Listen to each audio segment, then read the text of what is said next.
বিশ্বের কোন দেশ কতটা শান্ত, কোথায় মানুষ সবচেয়ে নিরাপদে বাস করছে? অস্ট্রেলিয়া ভিত্তিক গবেষণা প্রতিষ্ঠান institute for economics and piece সম্প্রতি প্রকাশ করেছে 2026 সালের গ্লোবাল পিস ইন্ডেক্স বা বৈশ্বিক শান্তি সূচক।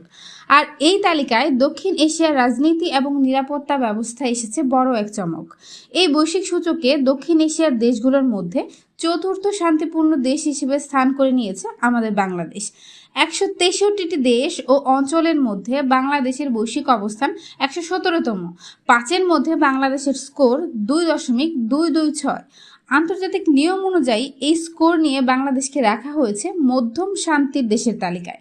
সবচেয়ে ইতিবাচক বিষয় হলো শান্তির এই দৌড়ে বাংলাদেশ তার 3 বড় প্রতিবেশী দেশ ভারত, পাকিস্তান এবং আফগানিস্তানকে পেছনে ফেলে দিয়েছে।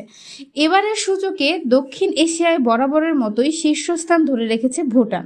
এরপর দ্বিতীয় ও তৃতীয় অবস্থানে রয়েছে যথাক্রমে শ্রীলঙ্কা ও নেপাল।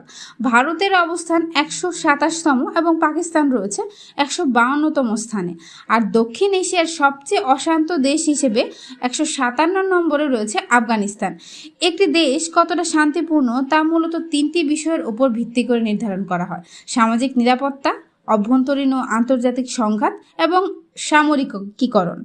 বাংলাদেশ সামাজিক নিরাপত্তা ও সুরক্ষায় কিছুটা পিছিয়ে থাকলেও সামরিকীকরণ এবং আন্তর্জাতিক সম্পর্কের ক্ষেত্রে বেশ ভালো স্কোর অর্জন করেছে।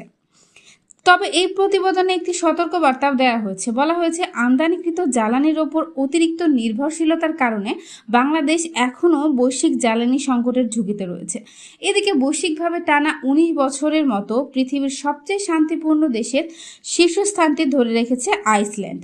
অন্যদিকে যুদ্ধ ও নানামুখী সংঘাতের কারণে ইতিহাসে প্রথমবারের মতো বিশ্বের সবচেয়ে কম শান্তিপূর্ণ দেশের তালিকায় সবার নিচে নেমে গেছে রাশিয়া। পারিপার্শ্বিক নানা চ্যালেঞ্জের মধ্যেও দক্ষিণ এশিয়ায় বাংলাদেশের এই অবস্থান নিঃসন্দেহে একটি বড় অর্জন। আতিয়া ইবনা ত্রিফা, ঢাকা চ্যাট।